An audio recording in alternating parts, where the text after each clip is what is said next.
इस वीडियो में हम आपको ERP सॉफ्टवेयर के EMI फीचर के बारे में बताएंगे। EMI का मतलब इक्वल मंथली इंस्टॉलमेंट।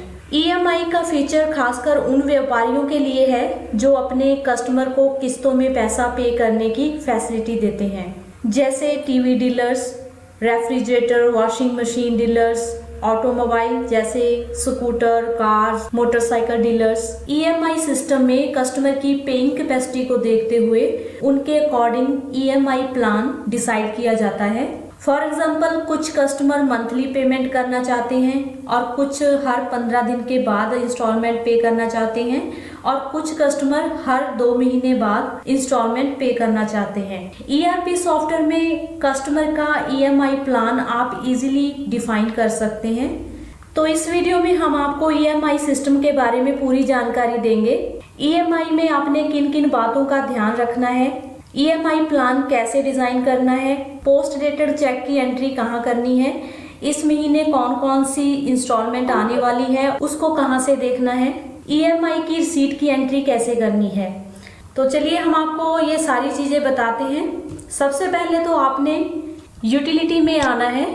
यहाँ पे आपने ऑप्शन पे आना है।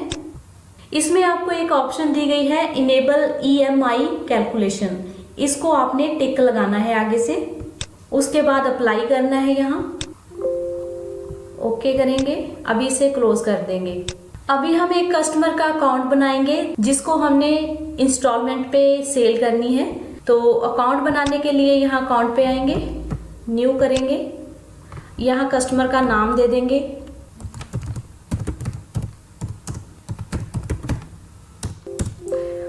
यहाँ ग्रुप में कस्टमर सेलेक्ट करेंगे क्योंकि हम कस्टमर का अकाउंट बना रहे हैं। बाकी की डिटेल भी आप फिल कर सकते हो। यहाँ पे आपने एक बात का ध्यान रखना है कि जिस कस्टमर को आपने EMI प्लान देना है, मींस इंस्टॉलमेंट पे सेल करनी है, उसका अकाउंट बनाते टाइम आपने maintain bill bye bill balance पे टिक लगाना है। तो इसको आगे से टिक लगा देंगे हम। बाकी की डिटेल भी आप फिल कर सकते हो। अभी इसे सेव करेंगे हम, ओके करेंगे। अभी इसे क्लोज कर देते हैं। तो अभी हम इसकी एक सेल की एंट्री करके देखेंगे। तो सेल पे क्लिक करेंगे, यहाँ सेल डेट आ जाएगी। टर्म में क्रेडिट सेलेक्ट करेंगे। यहाँ पे हम कस्टमर सेलेक्ट कर लेंगे जिसको हमने इंस्टॉलमेंट पे सेल करनी है। बिल नंबर आ जाएगा। यहाँ हम आइटम सेलेक्ट करेंगे जो सेल करनी है, क्वांटिटी डालेंगे। यहाँ पे इसका प्राइस आ गया। ये टैक्स ऐड होने के बाद टोटल अमाउंट जो है इतना हो चुका है इसका, इसे ऐड कर देंगे। तो अभी मान लीजिए जो भी टोटल अमाउंट बना है, बिल बना है, उसका आपने इंस्टॉलमेंट प्लान बनाना है। तो उसके लिए यहाँ पे आपको ऑप्शन दी गई है EMI, इस पे आना है। ये ऑप्शन आपके पास तभी आएगी अगर आपने यूटिलिटी में ऑप्शन में जाके इनेबल EMI पे टिक लगाया होगा। अगर वहां पे आप टिक नहीं लगाते हैं तो यहाँ पे ये ऑप्शन नहीं आएगी आपके पास। तो अभी हम इस पे क्लिक करेंगे। तो अभी टोटल अमाउंट जो है यहाँ पे 14,160 रुपये है। इसकी आपने कितनी इंस्टॉलमेंट बनानी है आप यहाँ पे नंबर ऑफ इंस्टॉलमेंट में डालोगे। लेकिन सपोज कस्टमर चाहता है कि 4,160 रुपये मैं अभी आपको पे कर देता हूँ, जो बाकी की 10,000 पेमेंट है उसको आप इंस्टॉलमेंट में कन्वर्ट कर दीजिए।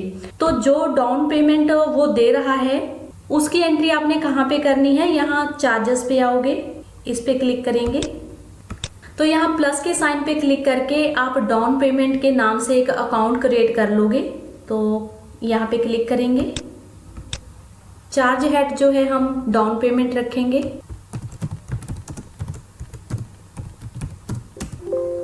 यहाँ अकाउंट हेड हम कैश सेलेक्ट करेंगे। डाउन पेमेंट जो है वो टोटल बिल अमाउंट में से माइनस होगी, इसलिए हम यहाँ माइनस पे टिक लगाएंगे। अभी हम इसको सेव कर देंगे। यहाँ पे लिस्ट में आ चुका है इसका अकाउंट, इसको सिलेक्ट करेंगे। यहाँ रिमार्क्स में कुछ नोट करके रखना चाहें आप रख सकते हो। उसके बाद यहाँ आपने अमाउंट डालना है जो कस्टमर दे रहा है, अभी इसे ऐड कर देंगे। इस पेमेंट को ऐड करने के बाद हम EMI पे वापस आएंगे। अभी देखिए यहाँ पे बाकी की पेमेंट दिखा रहा है 10,000 रुपये। तो अभी हमने इसका इंस्टॉलमेंट प्लान बनाना है। तो नंबर ऑफ इंस्टॉलमेंट में डालेंगे कितनी इंस्टॉलमेंट बनाना चाहते हैं हम इसकी। मान लीजिए 10 इंस्टॉलमेंट बनाना चाहते हैं। यहाँ पे सॉफ्टवेयर ने ऑटोमेटिकली कैलकुलेट करके बता दिया है कि एक इंस्टॉलमेंट जो है वो कितने अमाउंट की बनेगी। तो अभी यहाँ फर्स्ट इंस्टॉलमेंट जो है यहाँ पे 1000 दिखा रहा है ऑटोमेटिकली। तो मान लीजिए कस्टमर जो है पहली इंस्टॉलमेंट कम या ज़्यादा देना चाहता है, तो आप मैनुअली यहाँ पे चेंज भी कर सकते हो। जैसे हम यहाँ पे कम कर रहे हैं इसको, पहली इंस्टॉलमेंट 800 रुपये देनी है, तो यहाँ पे बाकी की इंस्टॉलमेंट में सॉफ्टवेयर ने ऑटोमेटिकली एडजस्टमेंट कर दी है, उनका अमाउंट इंक्रीज हो चुका है इक्वली। तो फिलहाल यहाँ पे हम 1000 रखेंगे। यहाँ पे स्टार्ट ऑन डेट है कि पहली इंस्टॉलमेंट जो है किस डेट को ली जाएगी। ऑटोमेटिकली सॉफ्टवेयर आपको यहाँ पे 1 मंथ बाद की डेट देता है, लेकिन आप इसको अपने अकॉर्डिंग मैन्युअली भी डाल सकते हो, चेंज कर सकते हो इस डेट को। यहाँ फ्रीक्वेंसी में आप डालोगे कि जो इंस्टॉलमेंट है आपने पर मंथ लेनी है या 2 मंथ लेनी है, कुछ दिनों के बाद लेनी है, तो वो यहाँ पे आप सेटिंग कर लोगे। मान लीजिए आपने हर महीने इंस्टॉलमेंट लेनी है कस्टमर से, तो आप यहाँ पे 1 डालोगे, यहाँ पे मंथ ही रखोगे। अगर आप इसे चेंज करना चाहें, मान लीजिए कुछ कस्टमर चाहते हैं कि 20-20 दिन के बाद हम पेमेंट देंगे, तो यहाँ पे आप 20 डालोगे, यहाँ पे आप डे सेलेक्ट करोगे। तो इसकी इंस्टॉलमेंट की जो सेटिंग है हर 20 दिन के बाद हो जाएगी, ऑटोमेटिकली डेट जनरेट हो जाएगी 20-20 दिन के बाद की। तो मान लीजिए किसी कस्टमर से आपने हर 2 महीने के बाद पेमेंट लेनी है, इंस्टॉलमेंट लेनी है, तो यहाँ पे आप 2 डालोगे, यहाँ पे आपने मंथ सेलेक्ट करना है। तो इसकी सेटिंग हर 2 महीने के बाद की हो जाएगी इंस्टॉलमेंट की। तो इस तरह से आपने यहाँ पे सेटिंग कर लेनी है। तो फिलहाल हम 1 महीने की सेटिंग कर रहे हैं, तो ये डाल के यहाँ पे आपने कैलकुलेट करना है। तो आपके पास यहाँ पे इंस्टॉलमेंट बन के आ जाएंगी। यहाँ पे साथ में आपको डेट देगा कि किस किस डेट को आपने इंस्टॉलमेंट जमा करवानी है कस्टमर से। अगर कस्टमर चेक के थ्रू इंस्टॉलमेंट पे करना चाहता है, उसने आपको पोस्ट डेटेड चेक दिए हैं, तो चेक नंबर आप यहाँ पे डाल सकते हो। तो एग्जाम्पल के लिए यहाँ पे हम चेक नंबर डाल रहे हैं, एंटर करेंगे।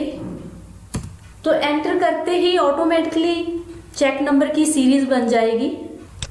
अगर आपने किसी चेक नंबर को चेंज करना है तो आप मैनुअली चेंज भी कर सकते हो, लेकिन बाय डिफ़ॉल्ट सॉफ्टवेयर जो है ऑटोमेटिकली सीरीज बना देता है। इसके अलावा यहाँ आप ग्रांटर का नाम भी दे सकते हो, जो कस्टमर के साथ आया है पर्सन, आप उसकी भी डिटेल यहाँ पे रख सकते हो। यहाँ ग्रांटर का एड्रेस आ जाएगा, फ़ोन नंबर, कोई उसका प्रूफ लिया है, डॉक्यूमेंट लिया है, तो आप यहाँ पे उसका नाम दे सकते हो। रिमाइंडर में कुछ भी नोट करके रखना चाहें इस पर्सन के रिलेटेड, तो आप यहाँ पे डाल सकते हो। तो इस तरह से सारी डिटेल फिल करने के बाद आपने इसको सेव कर देना है। ओके करेंगे। प्रिंट प्रीव्यू देखना है, प्रिंट करना है तो यस करेंगे, अदरवाइज नो। इसे क्लोज करेंगे। उसके बाद जब भी वो इंस्टॉलमेंट पे करने आता है, उसकी एंट्री आपने कहाँ पे करनी है, यहाँ क्विक रिसीट पे आएंगे, यहाँ पे डेट डालोगे। सपोज यहाँ पे नेक्स्ट मंथ की डेट डाल देते हैं, क्योंकि पहली जो इंस्टॉलमेंट थी 5 जून की थी। एंटर करेंगे। क्योंकि कस्टमर ने हमें इंस्टॉलमेंट जो है चेक के थ्रू देनी है, इसलिए हम पेमेंट मोड में बैंक सेलेक्ट कर लेंगे। एंटर करेंगे। यहाँ पे रिसीट नंबर आ जाएगा। रिसीट नंबर आप मैनुअली चेंज भी कर सकते हो, बाय डिफ़ॉल्ट 1 आ गया है। एंटर करेंगे। यहाँ पे हम कस्टमर सेलेक्ट करेंगे जिसकी हमने इंस्टॉलमेंट लेनी है। यहाँ दीपक कुमार को सिलेक्ट करेंगे। एंटर करेंगे। यहाँ पे चेक नंबर आ जाएगा, जो चेक हमने बैंक में लगवाना है उसका नंबर डालेंगे, पहले चेक का। यहाँ पे हम चेक डेट डालेंगे। एंटर करेंगे। यहाँ पे हम कस्टमर की बैंक का नाम डालेंगे। एंटर प्रेस करेंगे। तो यहाँ पे भी देखिए, जैसे ही हमने कस्टमर को सिलेक्ट किया था तो यहाँ पे उसका बैलेंस भी दिखा रहा है ऊपर कि कितनी पेमेंट इसने हमें देनी है। तो यहाँ टोटल अमाउंट में हम इंस्टॉलमेंट अमाउंट डालेंगे 1000। यहाँ से एंटर करते ही आपको यहाँ पे लिस्ट दिखा देगा इंस्टॉलमेंट्स की। तो यहाँ पे लिस्ट में पहली इंस्टॉलमेंट क्लियर हो रही है, अभी इसको कंटिन्यू कर देंगे। रिमार्क्स में कुछ नोट करके रखना चाहें कर सकते हैं। एंटर करते हुए इसे सेव कर देंगे, ओके करेंगे। तो नीचे यहाँ एंट्री ऐड हो चुकी है, अभी इसे क्लोज करेंगे। तो अभी हमने इसकी रिपोर्ट चेक करनी है कि कौन कौन सी इंस्टॉलमेंट आ चुकी है, कितनी बाकी हैं। तो उसके लिए यहाँ डिस्प्ले में आके आपने bill wise collection register check करना है। यहाँ आप डेट रेंज सेट कर लोगे कि किस डेट तक आपने इंस्टॉलमेंट चेक करनी है। यहाँ पे आपने बिल्स ड्यू विद इन को सिलेक्ट करना है, यहाँ पे टिक लगाएंगे, इसे ओके करेंगे अभी। तो यहाँ पे आपके पास वो सभी कस्टमर्स की डिटेल आ जाएगी कि कौन कौन सी इंस्टॉलमेंट किस किस डेट को लेनी है आपने, बाकी है वो यहाँ पे आप देख सकते हो। यहाँ पे कस्टमर का नाम आएगा, यहाँ पे बिल डेट आ जाएगी, यहाँ पे वो डेट आएगी जिस डेट को आपने इंस्टॉलमेंट लेनी है कस्टमर से। तो इस तरह से आप डेट रेंज सेट कर लोगे जिस डेट तक आपने इंस्टॉलमेंट देखनी है कि कौन कौन से कस्टमर की कितनी इंस्टॉलमेंट ड्यू है। तो यहाँ पे आप चेक कर सकते हो। तो अभी इसे क्लोज करेंगे। तो इस तरह से आप EMI प्लान को अपने अकॉर्डिंग डिज़ाइन कर सकते हैं। इसके रिलेटेड कोई आपका क्वेश्चन है तो आप कमेंट्स में दे सकते हो। अगर आपने हमारे चैनल को सब्सक्राइब नहीं किया तो अभी सब्सक्राइब करिए और बेल आइकन को भी क्लिक करिए। Thank you.